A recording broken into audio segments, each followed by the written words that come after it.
মাছের ঝাল আমি কিভাবে রান্না করলাম তোমাদের সাথে শেয়ার করি। তো প্রথমে আমি মাছটাকে ভালো করে ধুয়ে বেছে কেটে নিয়েছি, তারপর আমি মাছটাকে ভালো করে ভেজে তুলে রাখলাম। পর মাছ ভাজার ওই তেলেই আমি একটু কাঁচা লঙ্কা বাটা, একটু টমেটো বাটা আর একটু পেঁয়াজ বাটা দিয়েছি। দিয়ে ভালো করে দেখো আমি কষিয়েছি। কষানোর পর আমি জল দেবো। ও এখানে আমার কষা হয়ে গেছে। এবার আমি জলে বেশি ঝোল আমি রাখবো না, একটু মাখা মাখাই রাখবো। একটু কষা হয়ে গেছে, এবার আমি অল্প করে জল দিয়ে দেবো।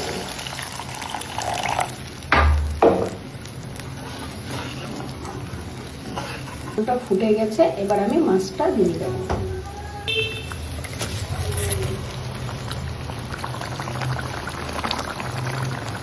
আমার মাছ রান্না হয়ে গেছে। আমি বেশি এটা ঝোল ঝোল রাখবো।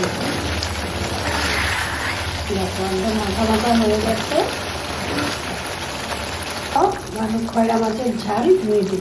দেখা হবে নেক্সট ভিডিওতে। টাটা।